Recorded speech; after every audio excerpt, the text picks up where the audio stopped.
The 2026 Honda CR-V Hybrid is the safest, most responsible, most sensible decision you can make right now. That's exactly what Honda needs you to believe. Because right now, there are nearly 43,000 new CR-Vs sitting on dealer lots across the country. 43,000. That's not a shortage, that's a warehouse.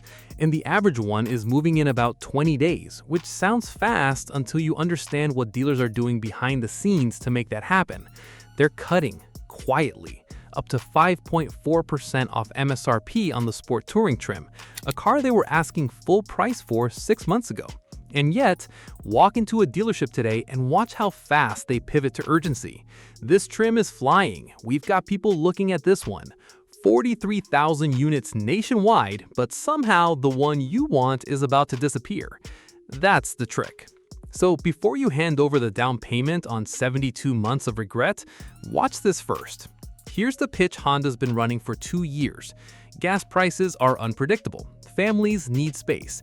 EVs make people nervous. So here, take a hybrid. Familiar, practical, a name your parents recognize. Add the word hybrid and suddenly it feels like you're being responsible with your money. That is the emotional trap. The CR-V Hybrid is sold to a very specific kind of buyer, someone who's been burned by gas bills in California or Texas, someone sitting in Atlanta traffic burning $80 a week just to go nowhere, someone who thinks, I'll save money on gas and drive something safe. Valid fear, real math, and Honda knows it. The problem isn't the car. The car is fine, it's competent. It gets you from point A to point B without drama. But fine on a $37,000 to $44,000 price tag with the way interest rates are sitting right now? Fine is a financial decision, not just a car decision. And that's the part nobody explains at the dealership. Let's do something radical. Let's look at actual numbers. Starting MSRP on the CR-V Hybrid, $37,080. Top trim, Sport Touring, $44,000. Now, what are people actually paying? KBB's fair purchase pricing says buyers are landing around $750 to $1,500 below MSRP depending on trim. Edmunds is showing the average CR-V buyer across the lineup saving about $1,268, roughly 3.4% off sticker. On the Sport Touring specifically, closer to $2,266 off, about 5.4% under MSRP. That sounds like a win, but wait, it gets worse. Here's what that discount is actually telling you. When a dealer drops 5% on a brand new model year, that's not generosity, that's inventory pressure. That's 43,000 units sitting nationwide, floor plan interest ticking, and managers getting nervous. The move time is 20 days on average. That's fast by some standards, but here's the context. When the CR-V was actually scarce, 2021, 2022, COVID era, dealers were charging $3,000 to $5,000 over sticker. Markups, ADM, no negotiating. Now they're handing you $2,000 back. The market flipped, and most buyers walking in today have no idea. Now, let's talk about what really matters long-term: depreciation. The CR-V Hybrid depreciates roughly 33.7% over 5 years, according to IC Cars data. On a $40,000 purchase, that's about $13,500 to $15,800 walking out the door in lost value. KBB puts the 5-year residual at around $21,000 to $23,500. You bought it for $40K. 5 years later, it's worth $21K. You've got a $19,000 hole, before insurance, before maintenance, before the one time CarPlay stops working and you're staring at a black screen on the 101 in San Francisco, having a quiet existential crisis. Now add financing. Current market rates on a new car are sitting in the 6 to 8% range for average credit buyers. Honda's dangling a promotional rate, 3.74% for 60 months for qualified buyers. Operative word, qualified. That means a FICO north of 720, minimal existing debt, clean history. You know, the people who probably didn't need the low rate. If you're financing $38,000 at 7% over 72 months, you're paying roughly $650 a month and handing the lender $7,700 plus in interest over the life of the loan. That's a used car's worth of money, just in interest, just gone. Here's where it gets uncomfortable. The 2026 CR-V Hybrid is a brand new model year update, and with new model year updates come new problems that don't show up in the press reviews, because press cars get babied, driven for 200 miles and handed back. Real owner complaints on the 2026 CR-V Hybrid already include infotainment system freezing, full blackout mid-drive, CarPlay dropping connection randomly, sensor and ADAS warning light glitches, collision mitigation firing when it shouldn't, adaptive cruise behaving erratically. The steering system. Honda already issued a recall on 2023-2025 CR-V hybrids, including this generation, for a steering gearbox that was manufactured incorrectly, one that can cause excessive internal friction and lead to difficulty steering the vehicle. Let me say that again. Difficulty steering the vehicle. They're recalling it because it was assembled wrong and it makes the wheel harder to turn on a 40-mile-per-hour road in Dallas or on I-80 in Nevada at night. That recall covers 2023-2025 models. The 2026 just hit the market. We don't have enough data yet to know if the fix was fully implemented, and that's the quiet part nobody at the dealership will volunteer. There's also the hybrid battery question. The CR-V Hybrid has been on sale in the US since 2020. Early generation cars, 2020 through 2022, are now getting to the 60 to 80,000 mile range. And here's where hybrid ownership always gets interesting. The battery itself is covered under Honda's federal emissions warranty. 10 years, 150,000 miles in California emission states. 8 years, 100,000 miles federally. That's solid. That's not the trap. The trap is everything around a battery.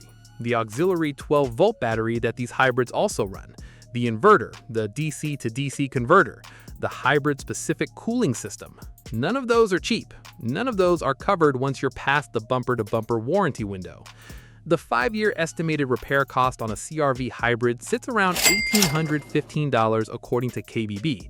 That sounds manageable, but that's an average, meaning it includes the years where nothing breaks. It doesn't price in the year where your inverter goes at 95,000 miles and you're at a dealership in Ohio getting a $3,800 estimate. Drop a comment if this car's on your shopping list right now. I'll tell you whether it's a mistake based on your situation. Let's be blunt. This is my favorite part. Who should not buy this car right now? Anyone financing over 60 months, anyone stretching to afford the EXL or Sport Touring trim, anyone in Michigan who thinks Honda's rust protection is going to hold up. Spoiler, it won't, not like you're hoping. Anyone who's planning to sell in 2 to 3 years. You will be upside down. Anyone who's emotionally buying because gas prices scared them. Run the math. At 40 miles per gallon combined versus 30 in the gas version, the hybrid premium pays off at roughly 70,000 to 80,000 miles, depending on gas prices. If you're not keeping this car for 5+ years, you're literally paying for fuel savings you'll never actually collect. Also, anyone in Florida who's been sold the Trail Sport Hybrid trim as some kind of off-road capable adventure machine. There is nothing off-road about this. It handles loose surfaces slightly better than the base trim. It does not conquer the Everglades. You are paying for orange stitching and the badge. Who might actually survive this purchase? Someone keeping the car 7 to 10 years, paying cash, or keeping the loan under 48 months, buying the EX or EXL trim, not the Sport Touring, that trim's price premium doesn't recover in resale, and doing all their homework on hybrid battery warranty status before signing. High-mileage commuters in California, Oregon, or Washington who are genuinely driving 18,000 to 20,000 miles per year. For those people, the hybrid math actually starts to work. Seattle to Portland, LA to the Inland Empire every day. That's where 40 miles per gallon becomes real money. Who wins no matter what? Honda, the dealership, and the finance company who gets to charge you 7% for 6 years on a car that's worth $21,000 by the time you pay it off. All right, here's how you don't get cooked. Step 1. Use the inventory data against them. 43,000 units nationwide, 20-day average move time. Right now, through midsummer, dealers are offering around 3 to 5% off MSRP without even being pushed hard. That means your starting negotiation point should be at least $1,500 to $2,000 under MSRP on any non-sport hybrid trim. On the sport touring, push for $2,500 off. If they say no, thank them politely, walk out, and call the next dealer. There are literally tens of thousands of these cars available. Step 2. Ask specifically about open recalls. Walk in and say, "Can you pull the current open recall status on this VIN before I test drive?" Watch their face. Any open recalls need to be resolved before you take delivery, not promised to be fixed later. Step 3. Finance separately. Get a pre-approval from a credit union before you walk in. Bring that number with you. Honda's 3.74% promotional rate is real, but only for Tier 1 credit buyers. If the dealer pivots to 6.9 and acts like that's normal, you have your own approval as leverage. This one move can save you $3,000 to $5,000 over the life of the loan. Step 4. Target EXL or Sport Hybrid trim, not Sport Touring. The Sport Touring carries a $44,000 price tag. Its resale advantage over the Sport L Hybrid is minimal. You're paying a $4,000 premium for a 10.2-inch instrument display and the Google Assistant integration that, based on early owner reports, has connectivity issues anyway. Step 5. Wait until late August or September. Model year transitions. August to October is when dealers need to clear 2026 inventory to make room for anything new coming. That's historically when the best CR-V deals happen. If you can wait 60 days, you'll likely squeeze out another $500 to $1,000 in concessions. My verdict on the 2026 Honda CR-V Hybrid? Wait, but conditionally. This is not a bad car, I want to be clear about that. The CR-V Hybrid is genuinely one of the better compact hybrid SUVs in the market right now. Fuel economy is real, the cabin is competitive, the warranty structure is solid, but the timing is wrong for most buyers right now. You're looking at a first model year update with early infotainment complaints, an unresolved legacy recall pattern on steering, 43,000 units of inventory that are going to get cheaper as summer turns to fall, and the financing environment that's punishing anyone without elite credit. The people buying today are paying full carry on a car that will be $1,500 to $2,500 cheaper to buy in September. If you have to buy now, EXL trim, AWD, 48-month loan max, $1,500 under sticker minimum, open recalls resolved before delivery. That's the only way this makes sense. For everyone else, let the summer inventory pressure build. Let the fall deals materialize. Then walk in with leverage. The dealership has a team of people trained to make you feel like you're out of time. You're not. There are 43,000 of these things sitting right now. There will be more next month. The leverage is yours only if you know how to use it.